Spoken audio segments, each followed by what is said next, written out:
Hi, it's Jess, and the topic of today is police experiences and police brutality. So, when I was growing up, I never thought I'd be involved with the police, or the police would even be involved with me. I was your typical, goody two shoes. Um, and over the years, I've had a couple encounters with police officers, and um most of them were okay, but one of them was really bad, and I'll explain why soon. Um I feel like, well, I know from the news, it just seems like kind of police officers tend to abuse their power. um and there's a lot of police brutality, and I've heard that, I tried talking about it with my friend who's in California, and he was just like, police officers basically get away with anything, which is pretty sad. My friend, he told me that there was an instance where they basically, I don't know, it was like 8 or 10 police officers. Sorry if my info is incorrect, but there was like 8 or 10 police officers, and they had stopped a black guy, and they said they were searching for drugs, or they thought he had drugs, and they were the ones that turned off the search camera and placed the drugs or the weed in his car, and then accused the guy of carrying drugs with him. And then I think they even got away with it, which is so sad. Because I was like telling my friend that I wanted to sue the police department. um. Anyway, so because of, actually, I was gonna say because of my illness, but because of the situation with my family, and I guess my illness, um, I had a boyfriend. I had my ex. Maybe like a year ago. That's when the police entered my life. Um, Basically, I told my mom, I was sleeping over my ex's house. Oh no, I didn't even tell my mom I was sleeping over my ex's house because they didn't like my ex, and but my mom never even met him or tried to. And I was still responding to my parents. I was still saying, I'm okay, I'm not coming home. And they go ahead and call the police on me, because I am missing. And I guess I didn't know this, but I was like, it's like, what? I'm an adult. But apparently, because I have this diagnosis of a mental illness, if I'm missing, they can do that. Um, and I was just thinking, okay, why are police officers gonna search after me for a fake missing person when there are people out there that are really missing? And they actually came into the house. Apparently, I was like, when I got back later, I was like, "Where's my pillowcase?" Apparently, the dog had to sniff my pillowcase to find me, and one of the police officers, yeah. So I don't know, but it wouldn't have done a single thing because maybe a block after I got on the bus. Anyway, it was so stupid because I was still texting my parents, and they're like, the detective is looking for you, and blah blah blah blah, and that's one experience. Um, and then my other experiences were fine. Like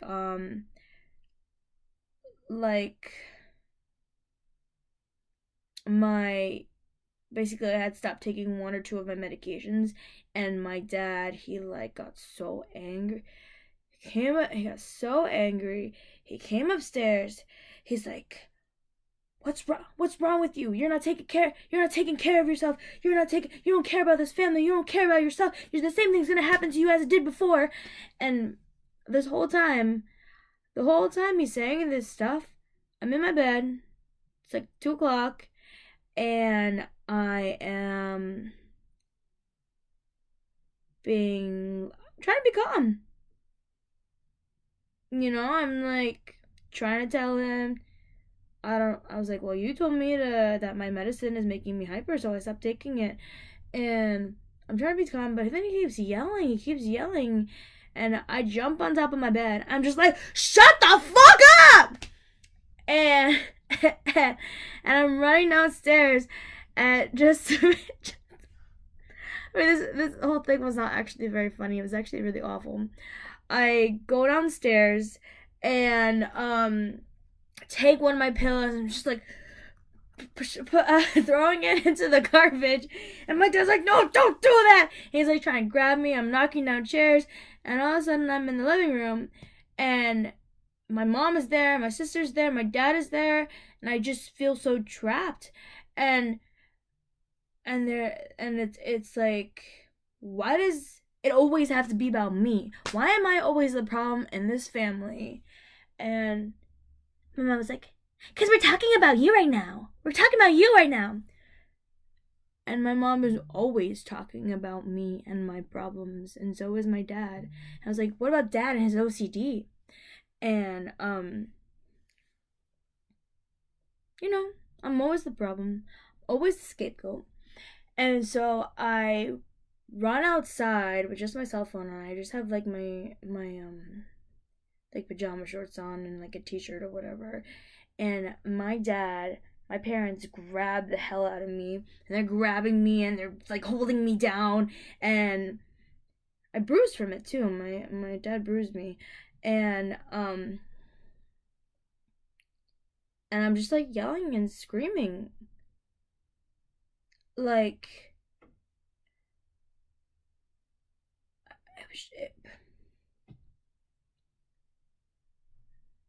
anyway. And then I just start crying because there's no point in resisting whatever it is. And my dad goes to my sister and goes, call 911, call 911. And then a bunch of police officers and an ambulance show up at my house. What I was gonna say, it's really, really nice with my experiences. I've seen that, like, I feel like there's been more, like, woman cops in the field of, like, police officers, which is kudos to you. I don't know. I met a woman recently who's a retired police officer, and she was really cool and really awesome, and I could really relate to her. And it's just really props to you, because in that type of environment, that environment is not easy, especially for a woman. And I think it's really amazing that there are more women police officers in law enforcement. And anyway, so yeah, so there was an Asian woman police officer. I was just talking to her, and like I'm just talking to them, and they're talking to me, and it's like I'm not really crazy. And then I get in the police. I guess they talked to my parents, and I guess my parents wanted me to go into the ambulance and go get checked out. And yeah, I was just like telling my story to the person in the ambulance. It's like, yeah, my parents think curse words are the devil, and they don't really like, I don't know. I can't really explain. That's my second experience. And they're fine then too. And I'm just gonna talk. So those were fine. Those were all like pretty fine. It's just like the police officers were talking to me. They weren't like threatening me or anything like that. It was more so my parents' concern and not really knowing what the hell to do with me. That's how they are most of the time. They don't know what the hell to do with me. I can't believe I just shared that. So this last time, I'll share it. yeah, these things are kind of very personal, but I'm hoping that sharing these will not only help me but help someone else in going through like similar situations or struggles with their parents and or mental illness and or police. So anyway, this last time I had basically I never got positive feedback from my parents, and that's what I really wanted. So when I started making healthy changes in my life, healthy, positive changes, and I thought I was doing it for me, but it was going unnoticed by my parents, and it was like everything that I do wrong, they notice and they criticize and they blame me. But the thing is, when I start to do positive things and make good changes, nothing is said. And I know it's not, I know it shouldn't bother me so much, but I guess for me as the kind of person it does, because like I think Asian cultures don't really do that too often. You know, those tiger moms, you know, they're not gonna say, "Yeah, I'm so proud of you," or "You did such a good job," or "Yeah, that was so great." You know, I don't think Asian parents really do that. But but for me, if I ever have a child, I would just I think I would just smother my child with love and like just knowing the great things about them, you know, and telling them. Um anyway, so I had gotten off my medication like two it was like for 2 months, and I was boxing maybe 3-4 hours a day, and my parents kept telling me I was manic and that I need to take my medication. Um, so the day before, I won't get too much into it, but the day before, my dad is like, "You're manic," and I'd be like, "Why am I manic?" And he would be like, "'Cause you need medication." I said, "Why do I need medication?" "Because you're manic." And then I would go like this over and over and over again with no sense of logic. Like even when they would tell me I was manic, and I'd just be like, I'm manic. And my mom was like, go record her doing that. You know, cause you know, I was literally acting like like crazy, because they're just like, anyway, um, so I woke up in the middle of the night, and I was just super angry, like my whole body. Like, I don't know if anybody could ever explain it to you. Probably other people with bipolar disorder have before, but like you're like the Hulk. Like your whole body is just like your mind, your from to your toes to your head. It's just full anger. Like you can't even think about anything else. And I had called my mom's friend, and I was like cursing at my dad, and I was like, you know what? Like, I'd rather be homeless than feel so unloved and unbeautiful by my parents. And that's what I did. So I took my backpack, I took my blanket. It's like a comforter. It wasn't even a blanket. I took my comforter, my blanket, my comforter, my pillow, and my backpack, and I left. And I was like, oh, I know a guy at the bar on Bell Boulevard, and but that bar was closed because it was like 4 or 5 in the morning that I had waken up. And when I got there, I sat down, and one girl was like, "She's mentally ill. She's intoxicated." And I'm just sitting there thinking like, why? Because I have my blanket and my pillow outside. Why not? I've actually done that before. My last manic episode, I had like I would carry around a pillow with me just to comfort me. Um, and it was just a little ridiculous, because I'm thinking like, oh my god, definitely smarter than this girl, definitely have more knowledge, definitely probably got a lot more up here than you do. Um, I don't mean to brag, um, but you know, I don't even get intoxicated. Like I'll have 1 or 2 drinks, if anything, and if somebody's probably buying for me. If not, I get pineapple juice or water. You know, I say the most expensive. Get me the most expensive drink on the bar, Water, please. And some guy was like, the police are gonna arrest you. The police are gonna arrest you. I didn't really say anything. Then I was just like, okay. So I was listening to my music, and I was listening to music, and I was also reading Jeremiah from the Bible. Anyway, and then and then I didn't actually sleep the rest of the night, and then I had gone over to the police officer, and I was just like, I need to use the bathroom. Where could I use the bathroom? And they're like, do you need to go to a shelter? And I said, no, I've heard really bad things about a shelter. Like, I heard that one of my friends told me that she got bullied and like people stole stuff from her in the shelter. I was like, no, I'd rather be on the streets. So, and they told me like White Castle. I walked down. Eventually it's like 6 or 7, and I go to a bagel shop. I just eat a bagel. Went to the bathroom, and I'm just like singing along with the music playing. I don't know if I should mention. And at that point, I had posted naked pictures on Instagram of myself. I think I did it on Facebook too, and I sent it to my parents.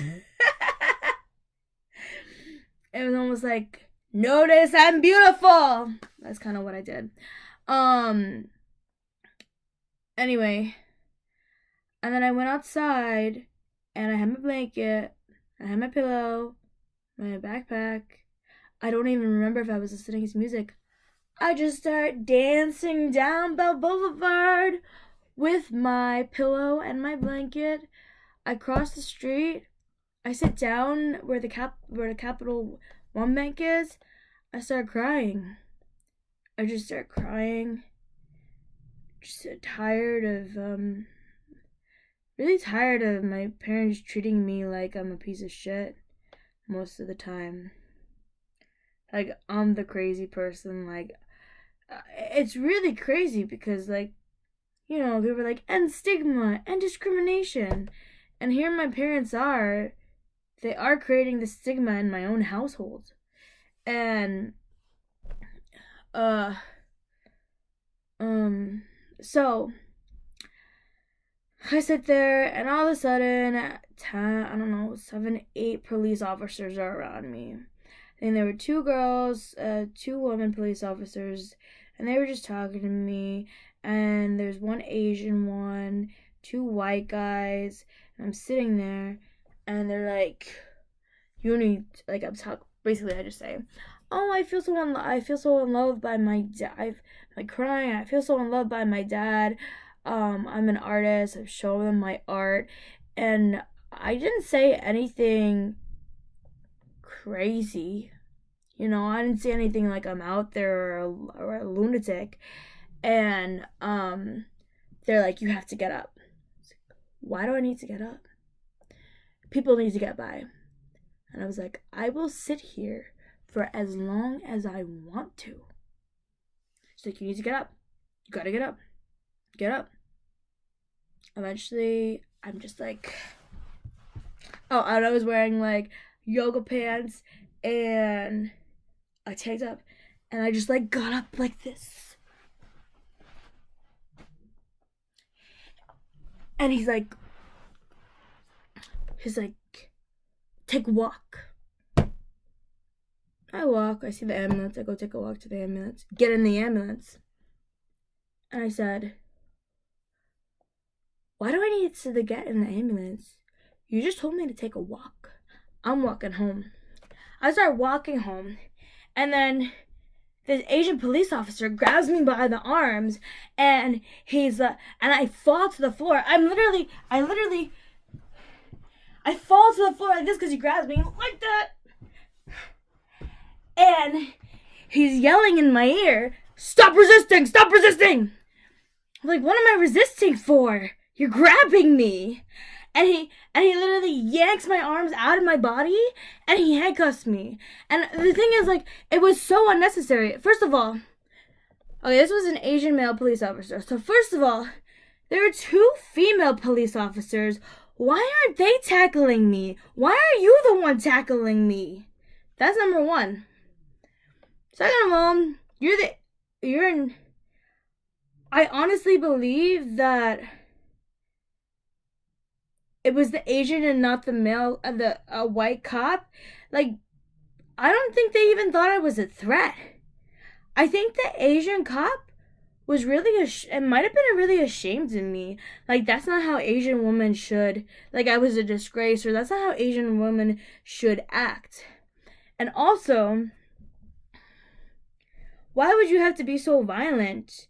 Like, I'm gonna show you the bruises. And honestly, I feel like it's almost like about power. Like, I don't know if I'm looking too into this, but I think that I feel like there's generations of Asian male kind of like dominance and probably even abuse that goes on generation after generation of Asian males. I'm not sure that happened with my dad, but I'm pretty sure it happened with other, almost like they're asserting control, unnecessary control on other people or power on other people because in the past, they have felt weak or not in control or not in power. And I feel like that's what happens with Asian men. It's like their fathers take their power away from them, and so they try to exert their own power. So those were like the different factors that I thought of, but I literally but it was traumatizing. It's like, okay, if I'm not psychologically stable, why are you tackling me so I can be more psychologically unstable, like they say? Like, that's a little like, that's so crazy. Like, I'm not an animal, and if you know me, I I never try to harm a fly. Like, I had shown no violence, no sense that I was gonna hurt anybody or myself, so why are you tackling me? And I just think that it was all really unnecessary, and I was like a sheep to be slaughtered. And the thing is, when I got to the hospital, I was just crying and crying and crying. And like, I don't have a good view of men in general, and you made it you, this guy pretty much made it worse. And I don't even like I I'm not so much attracted to Asian men in the first place. I don't know why that is. I mean, I have an idea, but like, it really like draws me away even more. And I'm not saying all Asian men are bad. That is not what I'm saying. But it's just really, I when I got to the hospital, all I did was cry and cry, and I was holding a pillow. And eh, like, imagine your body being violated, or your arms taken out of your body, and you have no, like, it gets yanked out and or shoved out or whatever, like, uh, and then even then, it's like, um someone, like, if someone had like a experience with that kind of thing, previously or in their past, it could bring up other things. And um y- I've been through a lot. And I mean, I'm not gonna this was not a physic like, it wasn't even about me physically being hurt. Like, that's the awful part. But I think it was more someone like violating my body. And this is a police officer who's supposed to protect me. And it really bothered me because the other day, there was like a female and male police officer. And of course, like, I'm not trying to generalize to all police officers, like, but one mom and one child was like, oh yeah, police officers are always there to protect you. And like that's sometimes that's like bullshit. It's not all true. Maybe some police officers are really good, and there are good ones out there. And like I said, there were ones that I met that were great. Um, it's just like I feel like there's a lot of corruption because I had called to try to sue the police department, and I got in contact with the lawyer, and the lawyer had told me that I needed to be incarcerated to sue. And apparently, when something happens with law enforcement, you only have it was either 30 or 60 days to report it, which is actually why is that so small? Why is that range so small for you to report something like that? 1 second, I take a bunch of pictures, so I have to go through this. Uh,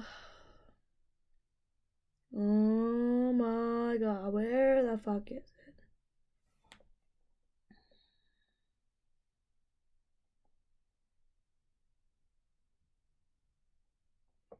Mm-mm-mm.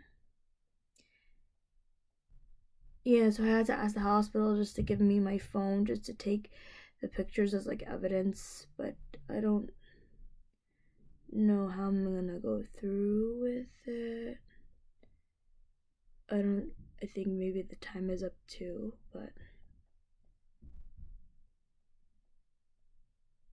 Mm,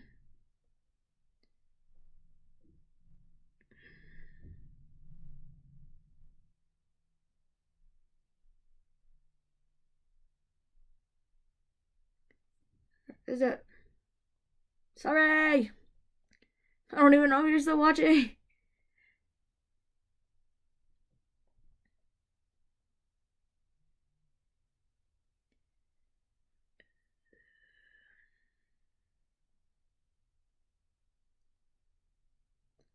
I think I'm getting close.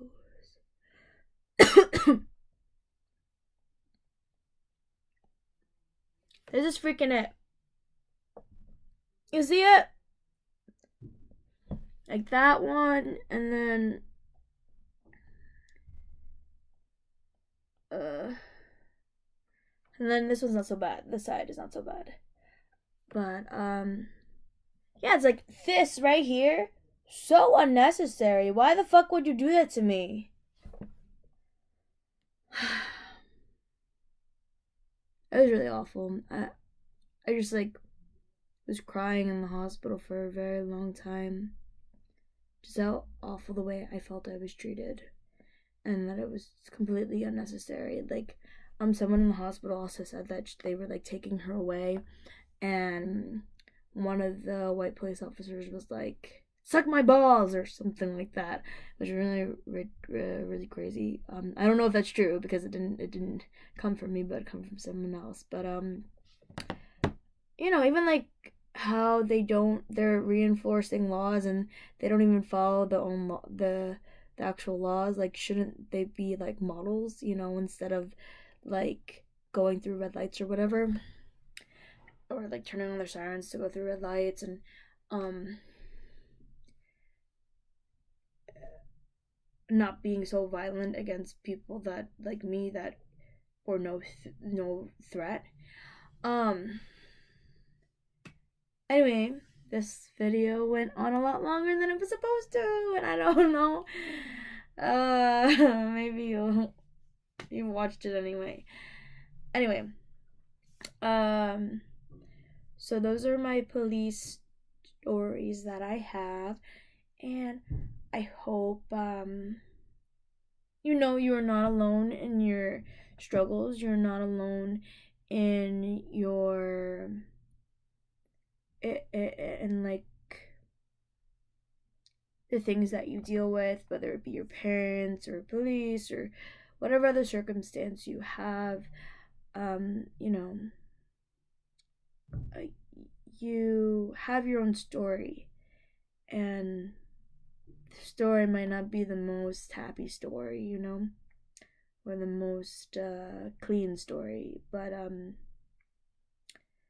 know that maybe all this stuff happened for a purpose, and the suffering was for a reason. And I know that sometimes I think my suffering is so that I can help others and be there for others, even though the pain of the past is really hard to deal with. So have a beautiful day, and I hope you subscribe to my channel if you like it. And yeah,